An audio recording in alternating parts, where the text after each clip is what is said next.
Yo, what's up, guys? Welcome back to another episode of Smart Week. For Smart Week, I'm Chase. I'm Ethan. And this week, we are talking about Money in the Bank and why it's just shit. now, stick around. I know you're thinking, hey, instantly, probably a WWE hater. Sort of, but we have proof. We brought proof to the table today. So don't go anywhere. Just hear us out. Let us know what you think afterward. But I really think we're onto something. For sure. And I think along the way, along the journey, you'll see that we're not necessarily, I hope I can speak for you with this, Chase, is that we're not necessarily saying the concept necessarily is shit. The execution, I know, shocking, the execution by WWE has been less than ideal. The concept is incredible. So, a bunch of these people are in a ladder match and one of them wins and they go on and it elevates their career. Like it makes them into a top star of the company. That sounds awesome. That's what it should be. The actuality is a little bit different and we've got the details. But first and foremost, before we go into the analysis of Money in the Bank, let's talk about what Money in the Bank is in case you've been living under a rock for the past long time, like 2 decades almost. Jesus Christ, this thing's been going on for a long time. But Ethan, you wanna give us the rundown, man?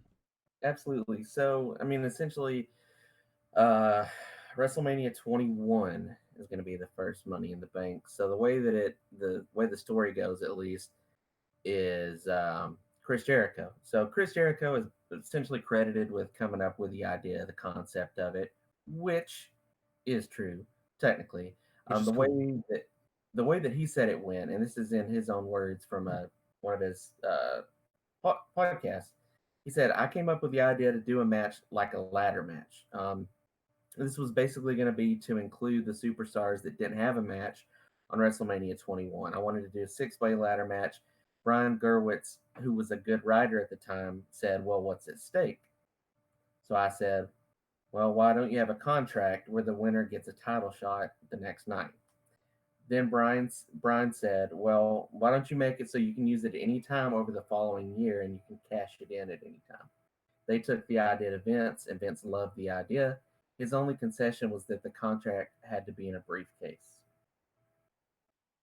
So essentially, that's kind of how it went. I like how that's Vince's input and he's the billionaire. It's perfect Vince input too. That they're like they come in with this brilliant idea, and he's just like, it needs to make sure it's in a briefcase, and we'll do it. Yeah, You know, like gotta have a sticker on it. uh, yeah. But I mean, that's essentially that's straight out of Jericho's mouth. I would have no reason to doubt him in regards to that, especially since we know from a lot of the. I don't know if you've been watched any of it, but the Ruthless Aggression documentary that's kind of I actually have, yeah. It's pretty good. I like yeah. it a Brian lot. Gerwitz is in that, right? Do what?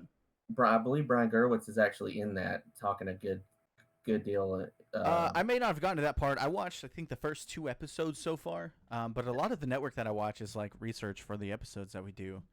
Um, so Why else we'll would just have you to watch do a Ruthless Aggression episode, and I can watch all that. it? So let's talk about the good because again, the concept is great, and I would say that the first execution was flawless.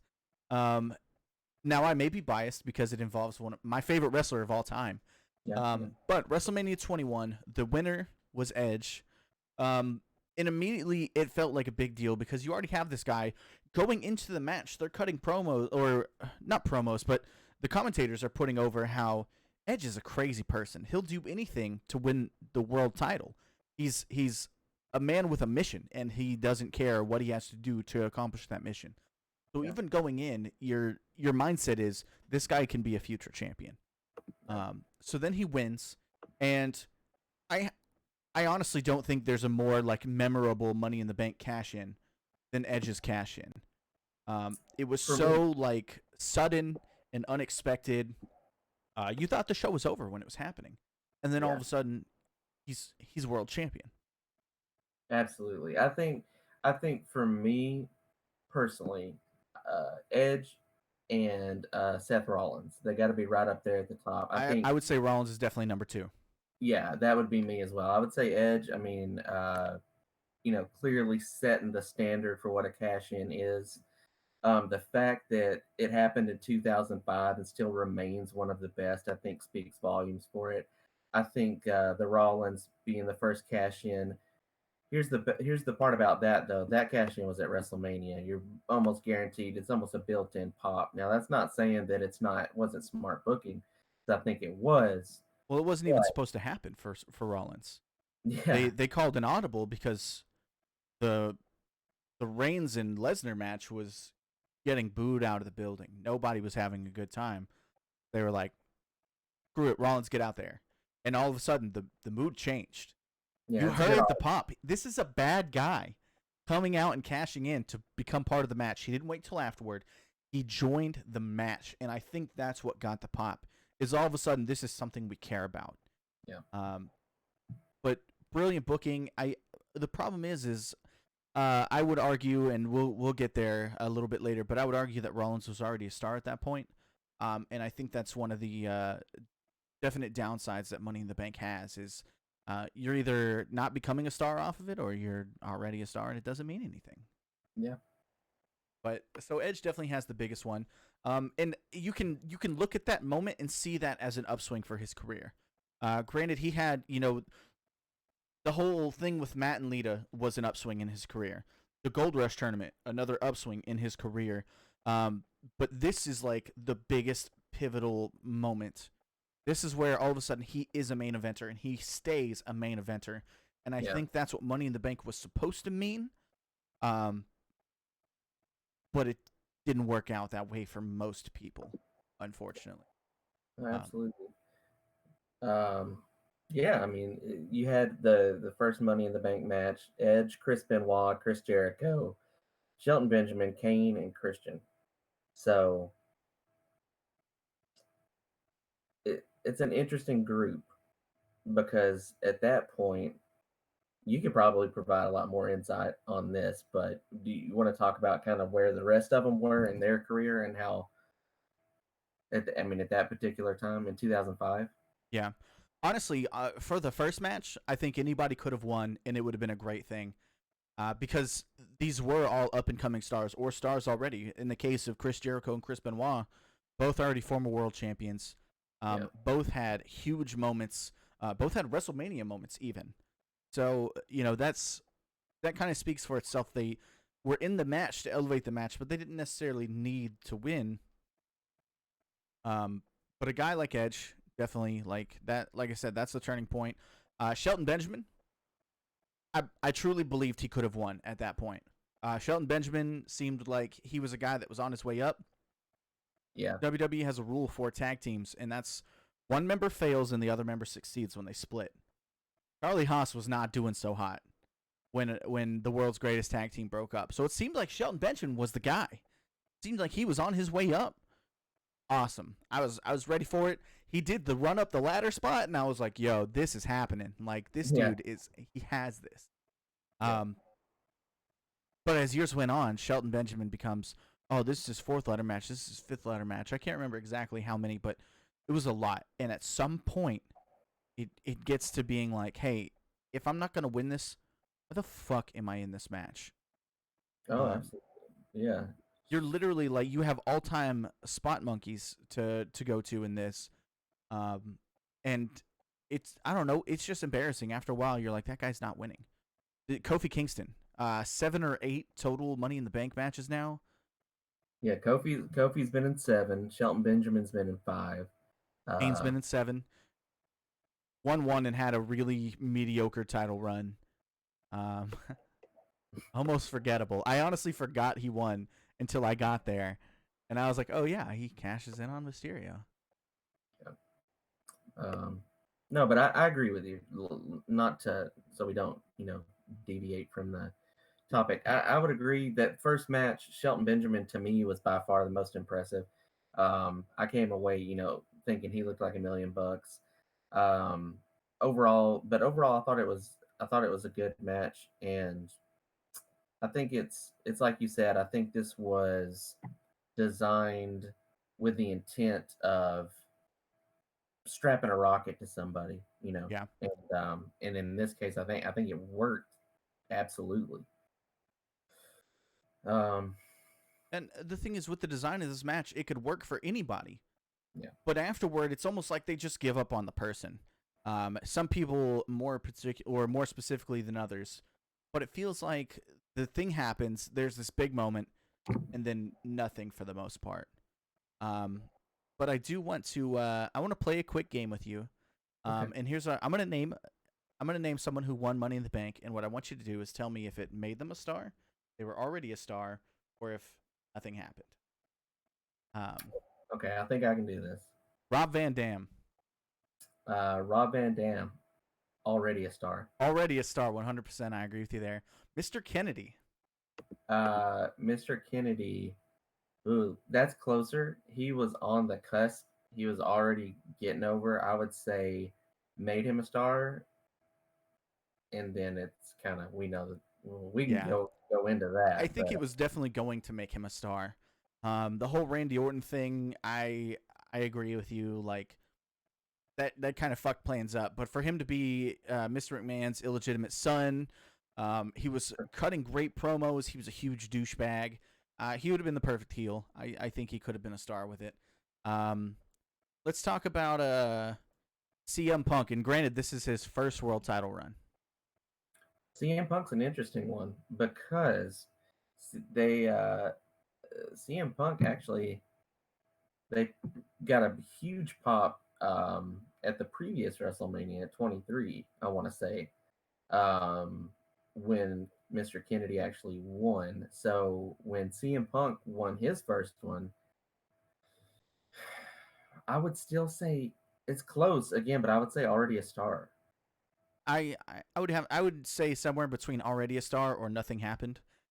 His first title match was really lackluster, or his first title run rather, because they didn't want to do anything with it. He was the champion on Raw, and he was literally just there to pass it off to somebody else, Yeah. which I thought was a bummer. Whereas his second one, I would argue that did make him a star. That was the start of his coming up. That was when he was feuding with Edge and Jeff Hardy. And then the whole straight edge society thing started. I think that's where CM Punk really started to take hold. So I would say this is the second instance of where Money in the Bank actually worked for somebody. But it took 2 tries. Like, I would agree with that, and I think too. You bring up something that makes me think. It's a little subjective in terms of, um, I guess when I think of somebody being a star, I think of somebody being, mainstream over, like super over. yeah, Um, so I think already in some of these cases, uh, a lot of the reactions that some of these superstars got going into these matches are because they were over with fans, just and not with backstage. yeah, Yeah, just not with backstage. So I feel like CM Punk is sort of falls into that territory with his first, uh, I could see the that. first couple he's in. Um, Rob Van Dam, on the other hand, though, somebody like that, just of the ones you mentioned so far. Dude, he should have been champion back like shortly after the invasion angle. He should have been world champion Yeah, because somewhere. he was. I go back to when I was watching, which was I stopped watching originally in '03, and I was a huge Rob Van Dam fan. So if you're telling me he didn't Yeah. really, it took until 2006 for them to. Yeah, they pulled that trigger real late. In fact, he was on his way out. Like, I don't know. It was too little, too late. Like I said, he was already a star. We both agree on that. Yeah. Um, it Let me it look. really didn't matter. It could have happened anyway, and it still would have been believable because he's Rob Van Dam. Yeah, I would agree. Next up we got Jack Swagger. Jackson. Pass. No. Yeah, It didn't really do he didn't anything. do anything. No. He was made to look like a chump by Rey Mysterio afterward. Did not hang on to his title very long at all. And unless I'm terribly mistaken, that is his only world title. We are not counting ECW title. That shit looked terrible. The show was terrible. Doesn't exist. Kane. Kane was already a star. Yeah. I think that's arguable. I don't know if I've ever seen Kane as like a big wrestler, but he's definitely, no matter how many times he loses and no matter who he loses to, he somehow has the ability to stay in the title picture, which defies logic. Here's a good one: The Miz. I felt made him a star. I, I I agree with think that. I think yeah. Let me say that, and we may have to I may have to reiterate or follow up on my reasoning behind some of these because I might be able to group them all. That's Collect. fine. I feel like The Miz you can get in one sentence. He main evented WrestleMania. That's how you know the thing worked. Like the thing that he did was good because of that. Yeah. Daniel Bryan, his first title run was from the Money in the Bank that he won. Yeah. Crowd was over, but I don't know. I don't really feel like this made him a star. I just feel like he was already kind of over. Yeah, I agree with that. So technically it started the Yes movement, but at the same time, like he didn't hold the belt very long, and he was out of the title picture for a long time. I think the best thing that could have happened to Daniel Bryan was him not getting to win the Royal Rumble, because then like the real Yes movement started. Yeah. That's when we really got to see the Daniel. I don't want to go through all these, but I'll name a couple more here. Alberto Del Rio. Yeah. Um, I'm gonna say nothing really came of that. Yeah, I don't think so. He was a previous WWE champion, but I wouldn't say winning this changed his standing at all. It was just like, yep, he's Alberto Del Rio.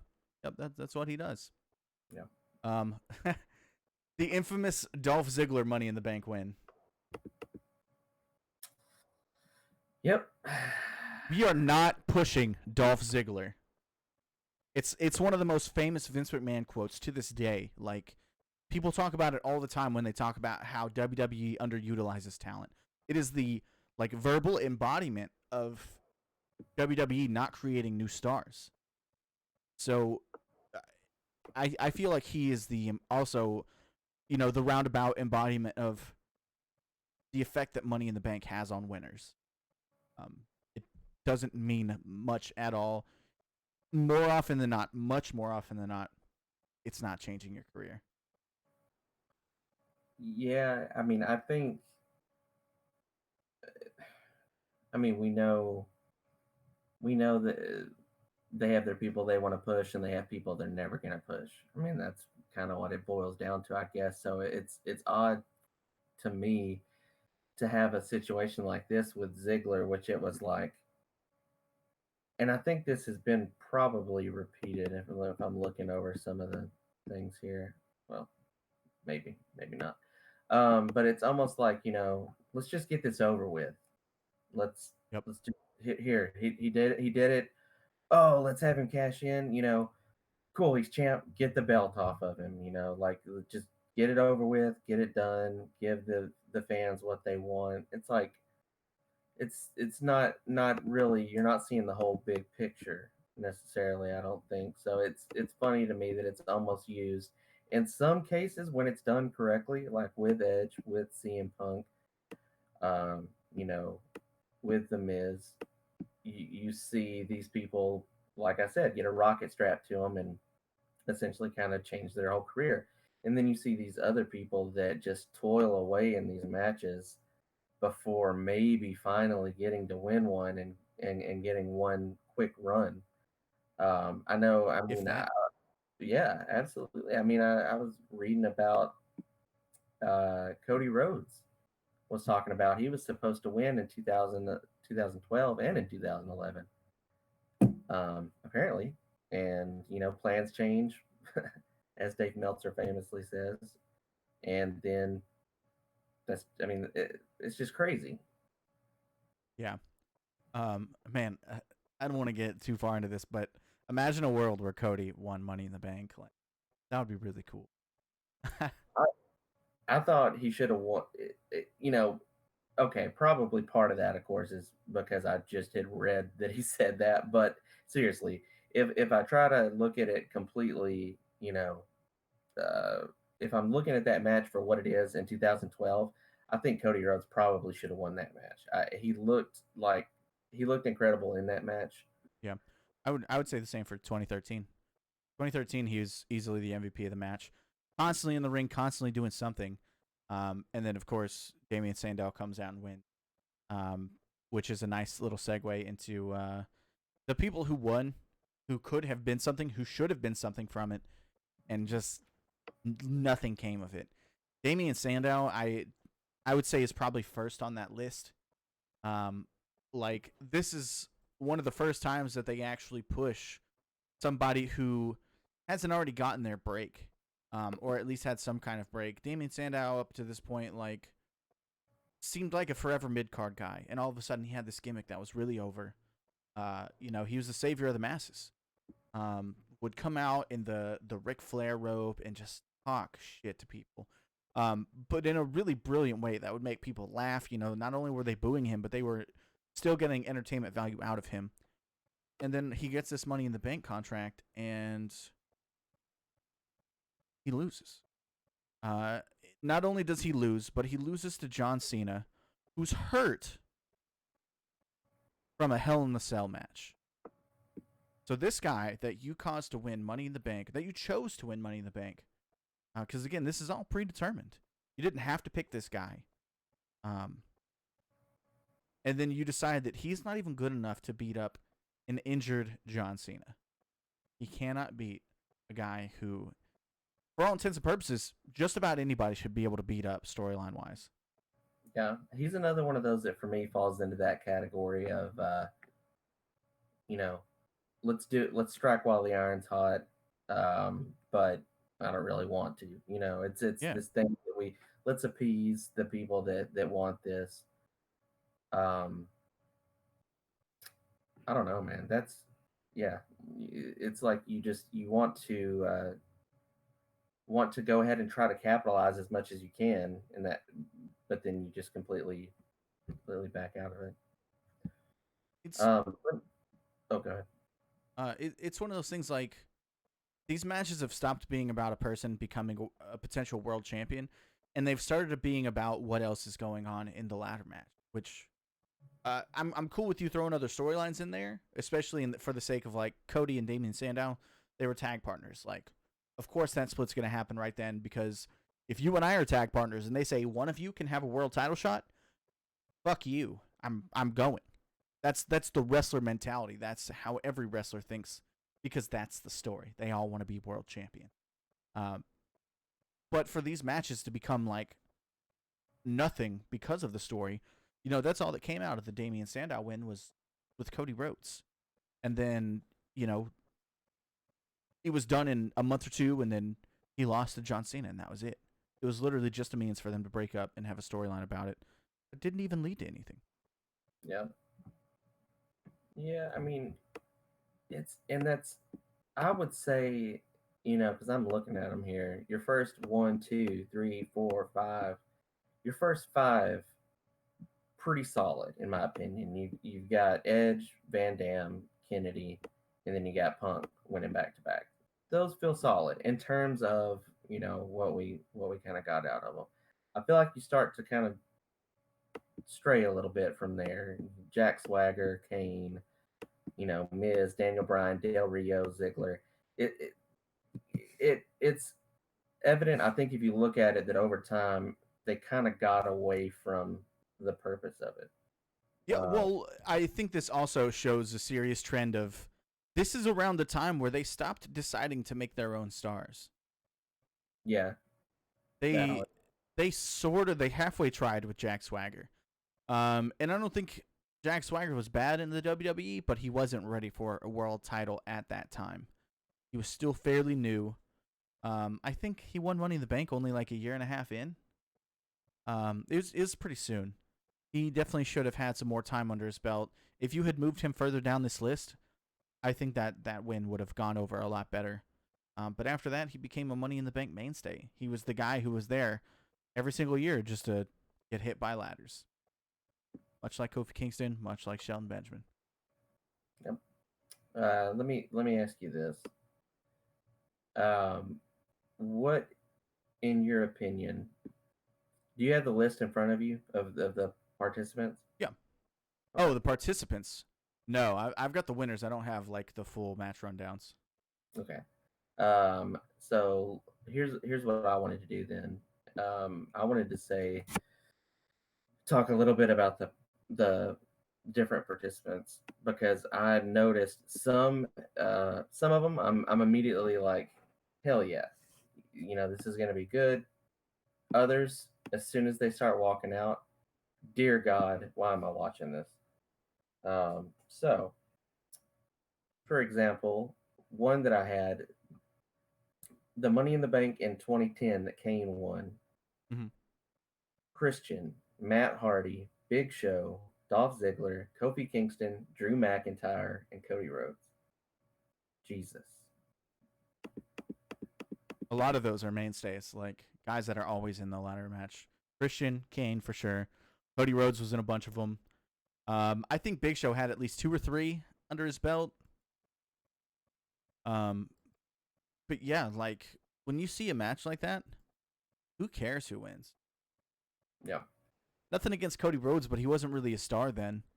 It's like later on when you see the Money in the Bank match that has Evan Bourne in it, you're like, okay, well he's not winning. Like even knowing what, like forgetting what we know now, there's no way he was gonna win. This dude was tag champs with Kofi Kingston at best, at least in WWE's eyes. They were never gonna make him more than that. So for him to come out there, you're just like, okay, well he's either gonna jump off a ladder or they're gonna do some crazy shit and put him through a ladder. That's his only reason for being there. Yep.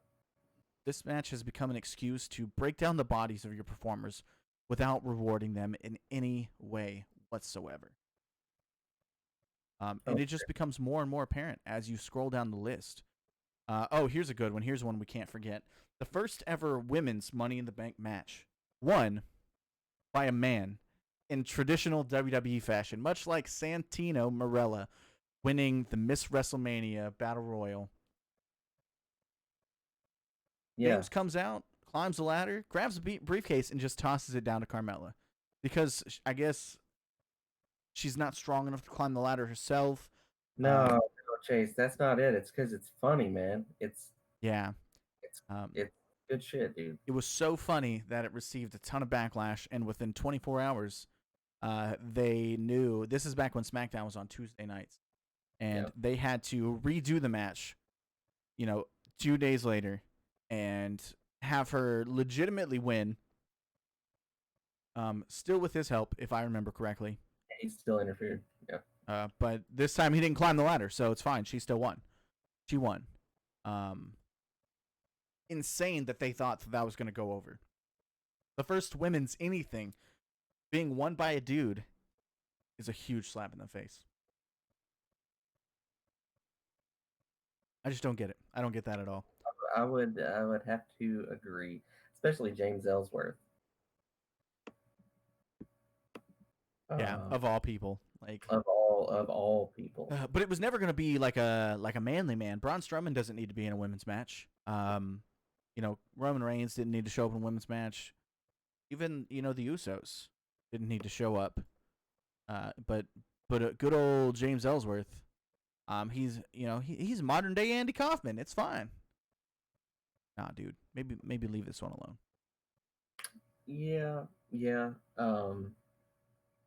That's definitely an interesting decision. So, um, one other thing before I forget, because I said I've got some notes here because I took notes while I was watching these. The best thing about my notes is they get progressively less detailed as they go. Because there's a lot of these, and they don't all hold up. Yeah. Well, what happened was initially, initially I got some good notes, and then it just as we run into the same similar spots over and over. So I'm just looking over these for some highlights, and I wanted to mention because I talked about my who I thought was a pretty stacked lineup, and 2011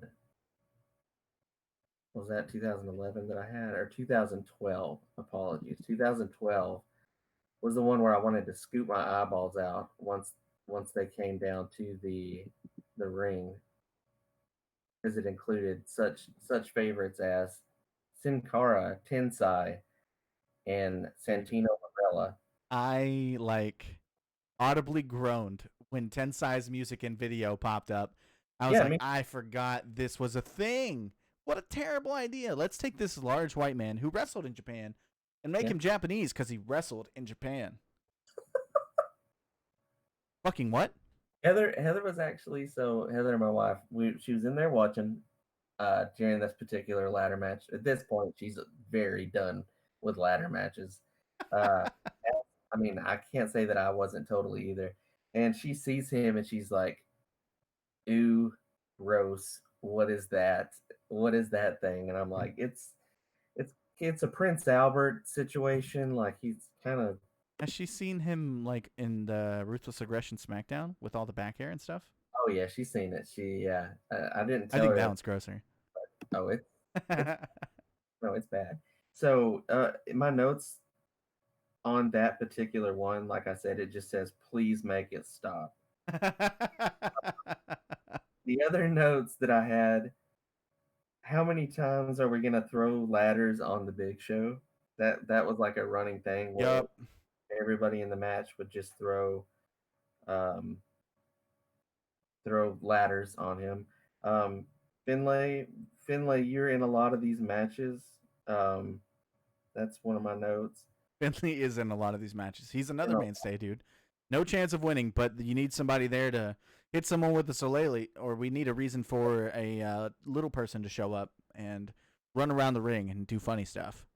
oh, absolutely. And I think the main big takeaway is that Drew McIntyre looked exactly like Big Cass. No, no, not really. I mean, that's not the main takeaway, but Jesus, it's an Yeah. uncanny. Well, he's always been tall, but he wasn't as jacked as he is now.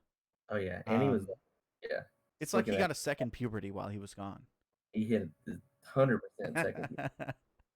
No, my main takeaway was that, and I mean, it's what we've already talked about, but it was that it becomes abundantly clear who are who are the people that are just put in this match every year, you know. So I Yep. think what I said at the start was Jericho. Jericho had the idea because these were people that weren't on the card. How can we get these people involved on the card? I think I really like that idea. I think that's him looking out for the boys, and what we saw it become though is we got to jam these people in. Where do you want to put them? I don't know. Put them in the Money in the Bank. So you get these repeat people like Kane, Big Show, Matt Hardy, Christian, who are just getting tossed in the match. Here's the funny thing. One, I don't know if you noticed this. Maybe you can speak more to this because maybe it was something that was a known thing, but Christian got a gigantic pop every single one of these matches. He was over. So the first one he's in is right before his TNA stint. Every other one after that is after his TNA stint. And this guy is coming out, and people know that he's a star. He's already had these incredible feuds, both on ECW and on SmackDown. And people knew that he should be champion. And he was always over enough to be champion, but Christian never got the love that he deserved anywhere but TNA. Um, I fell in love with TNA not because Kurt Angle, not because Samoa Joe or AJ Styles, but because I got to see the real Christian Cage. Um, like that was the highlight of the show for me every single week. Seeing the pay-per-views, I wanted to see how scummy this dude could get. Yeah, I wanted to see Tyson Tomko, stand in for all of his fights. He was a perfect heel. He did it so well, and they let him do it well.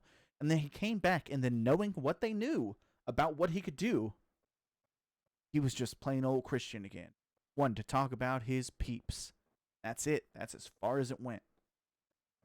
No, So just not only was his Money in the Bank or not winning Money in the Bank really disappointing, but just his character in general when he came back, it was a real bummer.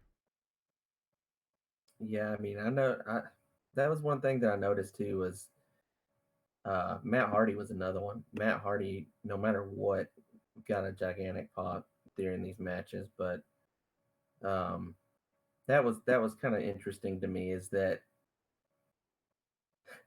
they're still getting that reaction, but they're basically just cogs in the machine in terms of these matches. They're just there to make the other people look good. Yeah. For every single one of these I'm people, you can imagine that Vince is in the back saying, "We're not pushing this person." Yeah, Shelton Benjamin. I know you and I talked about that was a really big one. Um, King Booker. This is kind of a little side tangent, but why was King Booker in the match at all? I think that was on. He was on his way up. He had just won King of the Ring, and eventually he did become SmackDown champion. I think it was just to keep him prominent, so he could do some cool stuff in the match, like the bookend off the top of the ladder, and then just show like, hey, he can do this. And but they kept it short with him. He didn't have to do a lot of the crazy spots. He didn't get put through ladders or anything. he Gotta keep was a, him strong. he basically the bookend off the ladder was basically the only spot that he had in that match. Yeah, the only ladder spot, like other than that, it was just basic wrestling and trying to climb. Like even when he got pulled off, a lot of it wasn't that bad. It was like, oh no, the ladder's getting tipped over and I fall over. Oh, I hit my neck on the ropes. I'm gonna lay down now and roll out of the ring. Um, Yeah, yeah, and I think he got to work safe because again, he was already over. He was no, over, and the company had already decided to push him, so he doesn't have to stand out in this match. Doesn't matter to I just realized I was really close to my camera. I'm just him. That's all right. Most of the people listen to this on podcast form anyway. They're not gonna know. We'll fix it in post. Yeah, I'll just zoom you out somehow. Watch, do what? I'll just zoom you out somehow. Yeah, we'll zoom me out. No, so one of the things I wanted to touch on was the actual actually what goes on in the matches, and you just reminded me of it because, like I said, the first few I'm invested in. After that, once I know the ladder spots, I started to hate the ladder spots. So I'm like, okay, well, y'all are getting tipped over. All right, now y'all slide out. Two more slide in. Y'all run up the ladder. Okay, now y'all are gonna fall over. Okay, next two. These are there's and here's the thing. I get it. There's only so many things you can do, but watching these all closely together like this and seeing these spots over and over and over just showed me how unoriginal the majority of these things were. Um, there are things that stand out, because they went the extra mile, like when Jeff Hardy, you know, swanton bomb through the ladder, stuff like that. But the majority of these, I wanted to get your opinion on it in terms of, hey, let's tip this ladder over. And also, I wanted you to talk about what the whole Big Show ladder because I noticed that as well. I know you were texting me. Yeah, yeah. I've got four things left that I want to talk about, and Big Show Ladder is definitely one of them. Um, the matches are definitely formulaic, and I think if you watch enough ladder matches in any company back to back like we did, you would start to see that with all of it. A ladder match is special because it only happens every so often. Same thing with like Hell in a Cell matches. There's almost always going to be some kind of stair spot. Probably going to be some kind of issue with the cage where they get out. Um, you know, if they do climb to the top, there's always going to be a tease that somebody's going through. Yeah. There's certain there's tropes, there's certain gimmicks that are always going to happen in these matches. And it's because they work so well. But watching them back to back to back to back, you're like, God, come on, dude, this is the 12th ladder match. Why are you still tipping ladders over? Do something else. And it's because we don't have the year or so in between each one, so it does seem really, really repetitive. Whereas if you've gone, an entire 12 months of seeing an Elimination Chamber match, a Hell in a Cell match, a bunch of other stuff going on, then when the Money in the Bank ladder match does come over, you're like, yeah, push him off the ladder. He can't win. Fuck Kane. Fuck Big Show. You're more into it. So for the Big Show's ladder, let's talk about the Big Show's ladder, dude, because this so stupid. So stupid. It makes me so fucking mad. We're about to get a little R-rated, kids. So, in a Money in the Bank match, I'm pretty sure it was 2012. John Cena was the one who won, but the Big Show was in the match, and at one point he pulls out actually maybe it wasn't. I don't think that was the first one. I think maybe the first one was Um, First one he was in was 2010. okay, so then it was probably 2010. That's the first time he pulled out the big ladder, because that was when Matt Stryker was still with the company, and because Matt Stryker was putting this over, he had stats for this ladder. He said, "Yo, that's double reinforced steel. That's a 350-pound ladder. There's no way he's gonna be able to get that in the ring. He had it specially made just for him." Yeah, Constantly Michael talking about it. They're repeating what he's saying. I'm sorry, I didn't mean to cut you off, dude. I just feel so No, strongly about how stupid I was this going to is. say to that point. I think Michael Cole says we did the research on it. This ladder can hold 2 tons, and Yeah, the collective weight of everybody in this match is under two. 2,200. Yeah, so 2,200. almost every person. They can hold almost. So they Okay. have fucking stats. They have statistics for this ladder. Big Show brings it in. He climbs it. He doesn't win, but the ladder's there. The ladder's a star. They've put it over. Yeah. 5 years later. Is it 5? No, sorry. It's 5 matches later. I forget. There's like a million of these things. 20. Money in the Bank 2012. Yeah. Big Show tries to climb a little ladder. He's looking wobbly. He's got a plan. He goes under the ring. And there's this mysterious ladder no one's ever seen or heard of before. Michael Cole constantly, where did he find that ladder? What is this thing? What is it doing here? How is it going to happen? Also, Big Show has a much easier time lifting it this time because it's not 350 pounds anymore. They found a way to take steel and make it fucking weightless. So he just gets it in the ring real easy. He just slides it through the ropes, no problem. But then he just takes this thing, he sets it up, no problem. It's no longer 350 pounds. Of course he can. But the whole time they're like, what is this ladder? We've never seen anything like this before. This is brand new to us because we think you're fucking idiots. We think all of you are stupid and you prove us right when you let us do shit like this. And the ladder was no longer a star. They de-pushed it just as hard as they de-pushed Drew McIntyre after Vince McMahon named him to be the next big wrestler in WWE. The chosen one. He was the ladder was no longer the chosen one, the chosen none. It would be interesting to See that ladder again? I agree. Will they Yeah. remember? Will they forget? He better make an appearance this year. No, it would be interesting to have some level of continuity, but that would again, continuity would be you not treating your fans like idiots and thinking that they won't remember something from 2 years ago. So here's the thing. They don't have to reference Matt Stryker. He's no longer with the company. Matt Stryker is not synonymous with the Big Show ladder. It's not a thing. He had all the stats, but they clearly learned the stats before the end of the match because they were repeating them multiple times. And I learned when I was in school, if you repeat something enough, that's how you learn it. So they learned it. I know they did. But then 2 years later, or 2 years later, not latter, god damn it. But 2 years later, it's 2 out of the 3 same commentary team.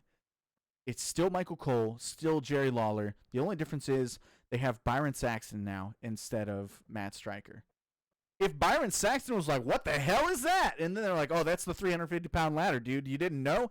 Yeah, this thing can hold 2 tons. If they had started spouting off the same shit, I probably would have eye-rolled. But I wouldn't have rolled my eyes like all the way in the back of my head to the point that they roll out of my mouth like I'm trying to gimmick infringe on the people from Beetlejuice. But when they started saying they didn't know, I was just like, what the fuck? Like, people are not stupid. People watch your show and they are diehards. They watch, even if you're casual fans, your shit is on the network now. People watch it. It's $10 a month. Why wouldn't they watch every single pay-per-view? I just want to say, I think that the Big Show would be happy to know that we're taking this, we're putting this much time. Dude, I'm gonna do a 7-part series on Big Show's ladder. I want to interview it. I want to see how it's doing now. Where is it now? Yeah. Yeah, does it have kids like Heath Slater? Probably propped up behind an Arby's somewhere down the street. You know what? I hope you're right. I hope we do see it at this Money in the Bank. I just want to know that it's still doing okay. God damn it. Fucking Michael Cole. So well, I know we wanted to talk about like this year's Money in the Bank and how that's probably going to be ridiculous. It's going to be a train wreck that we all want to see. There are a couple more points that I do want to make. And these are some really like missed opportunities in Money in the Bank matches. The Okay. first one being Money in the Bank 2017, Baron Corbin. Now, I've never Uh, been a Baron Corbin fan myself, but mm, if you were going to give this guy the title belt, that was the time. This yeah, guy now spends all his time feuding with Roman Reigns when he doesn't have the belt? What? yeah. I I want Baron Corbin to go away. I don't. I think Baron still has a place, but he does need to go away for a little while. Back in the day when they were territories, they would purposely send wrestlers away if they started to like lose their shine, if they started to lose their heat, if they were a bad guy. You'd send them to another territory where people haven't seen them in a long time, and then you'd let them do their thing there, and then bring them back when it's time. Obviously, you can't do that now because you don't want Baron Corbin to go to AEW or New Japan or whatever, become a huge star, and you don't get him back. But you can keep him on contract, send him to NXT, or even better, just keep him off TV. Have him lose a match to a Roman Reigns type, or now a Braun Strowman type, since Braun Strowman is clearly just a stand-in for Roman Reigns, and have him disappear for a little while. Have him come back, give him the Jinder Mahal transformation. Have him come back with no dad bod. Put him on a strict like Hollywood diet. Let him look jacked as shit, and then let him come back and fucking fight with a vengeance. He's not a coward anymore. He's a guy that does cool moves like Deep Six in the End of Days. I really like Baron Corbin's move set. Just am tired of seeing him in all the segments. But I this love, was the time. I love his move set. I love his entrance music. And then I mean, I don't hate him as a heel.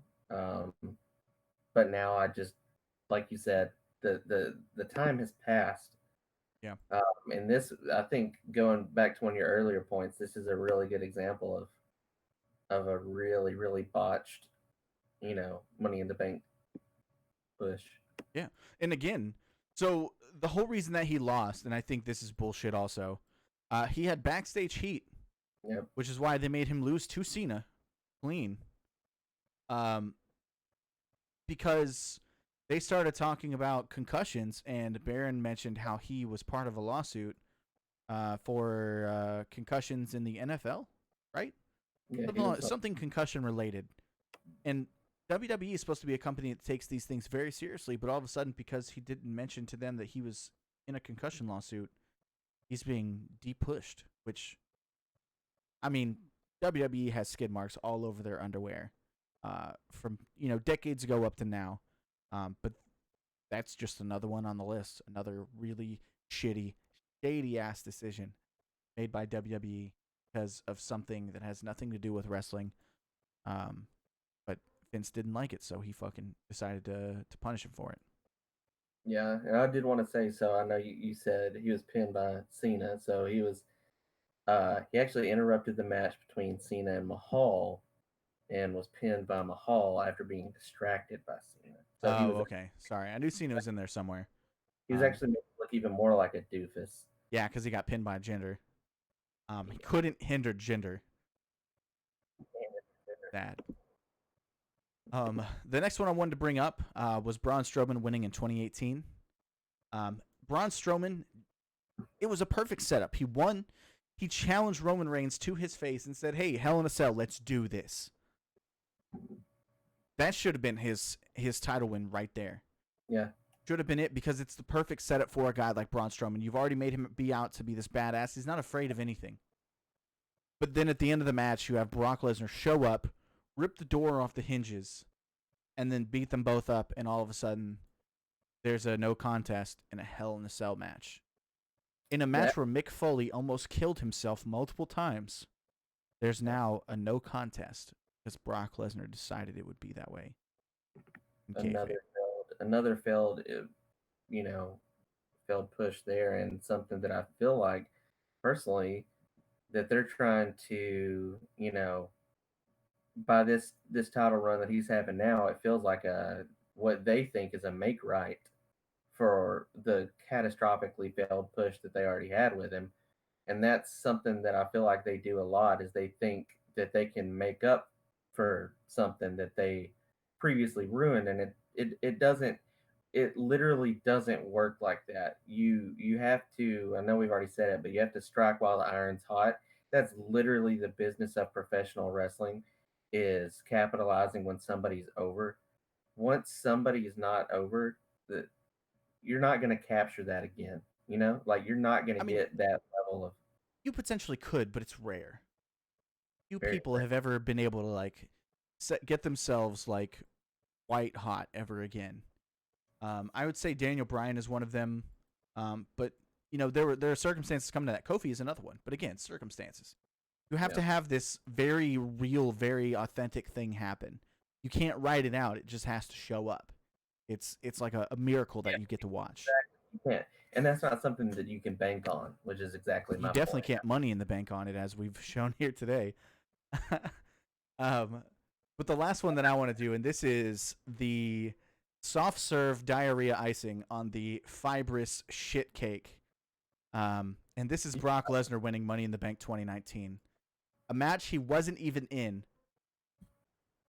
He shows up at the end, walks up the ladder, grabs the briefcase after pushing Ali off. Yeah. Nobody bats a fucking eye. Well, nobody in the show. Everybody that watched the show batted their fucking eyes constantly. Twitter blew the fuck up of like, how could he win a match he wasn't in? Like, if that's the case, why wouldn't somebody, Dolph Ziggler should be champion again? Why doesn't he just show up at Money in the Bank when they do a title match and then just fucking, when it's over, just roll one of them up? Like, who needs a Money in the Bank contract if you can just go into any match you want? If Brock Lesnar can just put himself in this match, why can't Dolph Ziggler just show up and be like, hey, I'm part of the title match now. I'm going to do whatever I want. I'm in here. Ring the bell. Yeah, I think the way that they explained it, if I remember correctly, is so Sami Zayn basically got taken out backstage. Yeah. Uh, and then what they did, they were just like, oh, there's no replacement for him. But they And didn't then that, explain it is the problem. Like, yeah, they showed Sami Zayn get taken out. And then when yeah, Brock Lesnar came out, Corey Graves was just like, Brock's the seventh man. Brock's the seventh man. If you signed him for this match, how was he allowed to stay in the back until the end of the match? Why wouldn't everybody do that? yeah. There's so Well, many loopholes. There's so many like massive fucking holes in this story that they've presented. yeah. Why would a guy like Ali show up at the beginning so that he could be tossed on a bunch of ladders and shit when he could just wait till the end when everybody's beat up and casually walk out? He's a quick guy. He could jump up that ladder and grab that briefcase in 3 fucking seconds flat if he wasn't hurt. Yeah. Why wouldn't they just pull Brock Lesnar and not do anything? I hope somebody's already on top of the building when this match starts on Sunday. Hey, I learned from the best. I'm the new beast, bitch. Money in the Bank. They get up to the roof and fucking AJ Styles is already holding the briefcase. What are you doing? Why did you fight through the whole building? I got here 2 hours early and just grabbed it. So let's talk about, like you said, you want to talk about the this year's, right? Yeah. Oh Is my that your god. The whole concept for this, like, I hope it's good. It's at least interesting. It's I can definitely interesting. And I like that they're like AJ Styles showed up last night on Raw, and he Yeah. was talking about how he's already had one match in the WWE Cinematic Universe, so he's hoping to add another one to the list when he throws somebody off the top of a building. One, I like that they're making the joke, hey, we have to do this wonky shit because we can't just wrestle right now. It's not something you want to see. It's not something we want to put on. But also, the thought of somebody getting thrown off that building, kind of cool. I do want to see some action movie style shit where somebody is like slow motion falling. Like, If they're gonna do it, they need to do it like Hans Gruber falling off at the top. I wasn't gonna name drop, but I was definitely thinking of Hans Gruber when I said that. I mean, it has to be that. There's no other way to do it. Here's my thoughts going into this. So I just saw Edge and Randy Orton fight through the performance center for like 3.5 hours. You know, going through the gym and into the offices and into the back lot, and And I think that's why they changed locations. We already got the full tour of the Performance Center. oh yeah, They can't do so that anymore. here's my thing: if it's anything like that, I will. I'm going to watch it regardless because I'm viewing this as a research opportunity. But if it is anything like that, I will mentally check out Yeah, so, tune out real hard, dude. especially now. I mean, now they're talking about having it go the entire night and having the other matches in between Are that. you serious? Yeah. I did not hear that. That's amazing. That's gonna be so bad. Yeah, I don't know, man. I hope you guys are watching on YouTube right now so you can see how fucking red our faces are because this is gonna be the worst thing. I think there'll be some really funny spots in it, but overall, like, this is gonna be something they're not repeating ever again. So enjoy it for what it is. That's how I'm gonna watch it. I'm gonna watch it as a once in a lifetime thing because it's not anything more than that, and it won't be ever. So, predictions. You have any predictions? I predict that I'm not going to enjoy this. I don't know who's gonna win. I honestly don't care. It's almost like none of this is really happening because what does it matter? Like, Yeah. they're not gonna do this big crazy cash in during an untaped show. True, true. And if they do, then it's further proof that they literally don't have any ideas left for this. It's just, hey, people want to see this every year. Let's just get it done with so we can get back to TV. Yeah. Imagine if someone from SmackDown wins and they just cash in this Friday, like next Friday, on Braun Strowman. And they win. Like, Braun Strowman's just not champion anymore. That seems fitting. That's how it should be. Because he wasn't really their champion in the first place. He won on a technicality, and that So, technicality being leukemia. I'm being totally honest. so do I should have done some research. Can they still choose what brand they want to challenge for the No, title? because it's the brand split, so they'll win a contract for their specific brand. If I had to guess, I would say AJ Styles. They brought him back in a rush. He wasn't supposed to be back on TV for another month or two, at least, because they wanted to sell him literally being buried by the Undertaker. So if I had to guess, with this rush and they need like a big name to get out there and be doing something, AJ Styles. Yeah, I would have to say AJ Styles as well. I know I texted you last night. I think Aleister Black would be, if I was booking, it would be Aleister Black, and I would have, um, you know, it may be silly, but I would have a druid or somebody to carry the briefcase.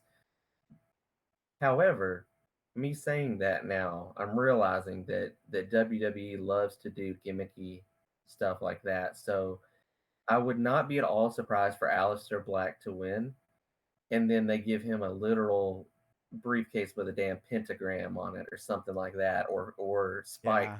out of it, or like this sick one of those like chain wallet type things that he wears. No, dude, no. That happening, man. Don't speak that into existence. God damn it. Yeah, How I that we have to entertain that possibility. Like it's a decent possibility of that happening. I hate to say it, man, but as far as Aleister Black goes, I think his time has passed. They spent it.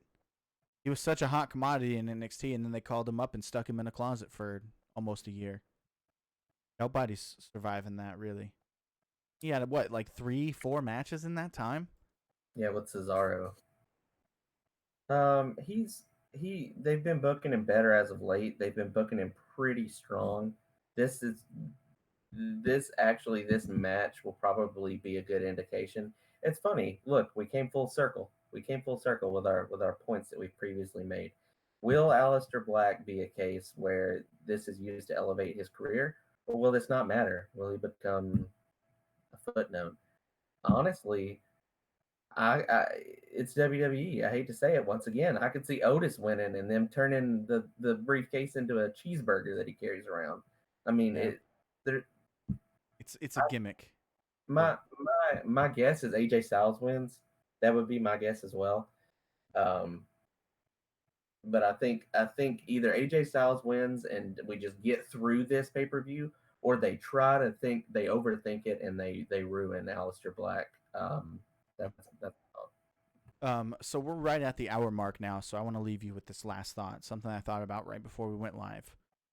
And this is, so I was trying to think of a way that they could revitalize Money in the Bank, that they could bring it back to the roots that they intended for it to be. And here's my idea: Vince McMahon or even Triple H, it could work. Playing a villain on TV, purposely holding these lower card guys down, making sure they don't get shots, making sure they're getting buried. You know, they're put in handicap matches, things where they never really get the chance to shine. Or, you know, you start seeing like sort of like glimpses into the backstage elements. Vince is talking to Aleister Black about, hey, how about we shave your head and I put you in a tag team with Ricochet again? But this time you guys dress identically and we focus less on the tattoos and more on you guys doing flips and shit. And it comes across as he really doesn't want to push these guys. But then someone says, hey, I've had enough.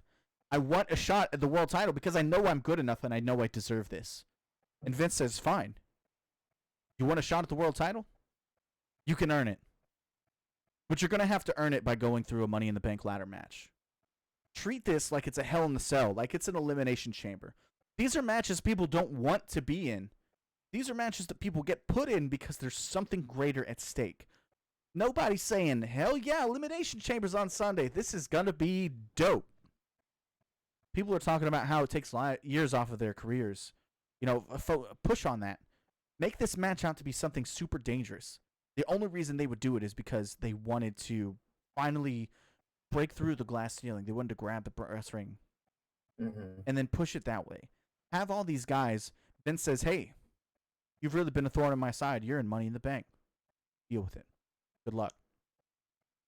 And push it that way. I think that's the only way to have it come back, because then you've winning Money in the Bank. Not only do you have this contract, but you've also stuck it to the boss, and you can kind of go from there. I don't know. I don't have a lot of it fleshed out. I was just thinking of literally anything we could do to get back to glory on the Money in the Bank, and I think that's probably the only way at this point, because it's clear that the writers don't give a shit about Money in the Bank. It's a deterrent to them. They no longer see it as a building block for a story. They just put other stories in it, and then the winner no longer matters. You know, Roman Reigns getting knocked off the ladder by Bray Wyatt, and then somebody else winning. I think it was, is that the year Sheamus won? Yeah, Sheamus. Yeah. Like, so I think one of the things that crossed my mind, and this is by no means is this original or novel or anything like that. This was my perspective on it as I'm watching through all these matches. Hey, I'm tired of seeing 8 people in this. I'm tired of seeing 7 people in this. I'm tired of seeing 6 people in this. I'm tired of seeing all these people. I'm thinking in my head, if I were to try to restore this to its prestige, you had them get rid of King of the Ring, which I know they just brought it back, but yeah. King of the Ring, I loved King of the Ring originally. Growing up, I always loved it. To me, turn those 2 ideas into one and just have the last match still be a ladder match for the briefcase, but just have it be between the 2 finalists. So I'm thinking, like, that way everybody gets a chance to shine, and you still build towards the main match being the ladder match. Like, yeah. I don't know. It's just, I think that's actually a really good idea. And have the whole tournament on one night like they used to do on King of the Ring pay-per-view. Yeah. Don't do any of this qualifying shit. Just, hey, here's the bracket. Let's see how it plays out, and have them play through the whole night, because then it makes them look like this fucking American Gladiator type wrestler. They can withstand multiple people. They then beat somebody who's just as good as they are in the ladder match. I think that would be awesome. Combine King of the Ring and Money in the Bank, that would be dope. Even if it was 4 people instead of 2, it's still less people, less having to swap out, and just each person wins their own mini bracket, and then those 4 people go into the match. Yeah, I mean, especially because you got some of the built-in storylines there as well, if you want, because you've got the underdog that starts out as the, you know, uh, take somebody like Ricochet. Say you've got Ricochet against somebody, and it's you got Brock Lesnar in the first round, and there's no way that Ricochet can even do this, and he goes on to run the table and win the whole thing. You've got these built-in Cool. kind of storylines that you can lean into, and Yeah. I think a lot could be done with it. And I think, frankly, I mean, I think you hit on it earlier. It could just be the fact of watching all these back to back to back to back. But I'm sorry, six, seven, eight people in the ring with ladders and stuff. It doesn't work that well. It's very, very, very super spotty. And Now, and I it has know to be. There's never going to be any real wrestling in that kind of match. exactly. Whereas if you take the perfect world and have King of the Ring meets Money in the Bank meets Shawn Michaels versus Razor Ramon in a ladder match, I mean, That would be you got awesome. you have it all. You have your entire. Somebody gets something every step of the way. And we said it here first. So if WWE starts doing this shit, we're gonna sue.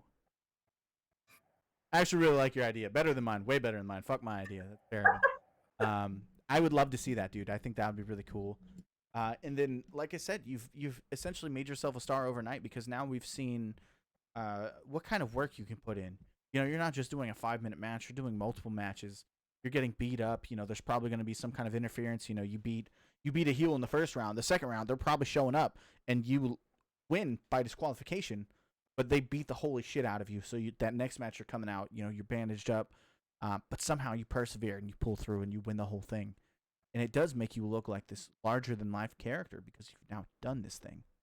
And And think about your last match of the night being a ladder match when you're already beat and tired, and now you're having to climb a ladder over and over. They can play into yeah, that, that's what I'm and saying. That's a great idea. Damn, that's and, good.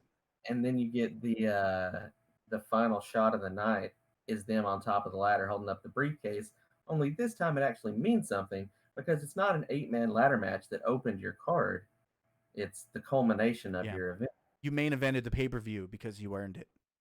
and you hold up the sign, Money in the Bank. But I don't know. What do I know? I'm just a fantasy booker wannabe. Yeah, I do really like that though. But we'll go ahead and stop it there, guys. Thank you for hanging out with us. Let us know how you feel about the history of Money in the Bank. If you agree with us, if you disagree with us, if you think we're idiots and we just hate WWE, you may be at least partially right. I'm not sure. I haven't decided myself. But let us know in the comments. Make sure to like, subscribe, do all those cool things wherever you're listening to the podcast. Post your predictions. Yep. Yeah, and follow us on Twitter at SmarkWeek. Talk to us about wrestling. We'll probably be doing some live tweeting during the Money in the Bank pay-per-view because it's going to be a fucking train wreck, but we're going to be there for it. But anyway, guys, for SmarkWeek, I'm Chase. I'm Ethan. And we will see you next week.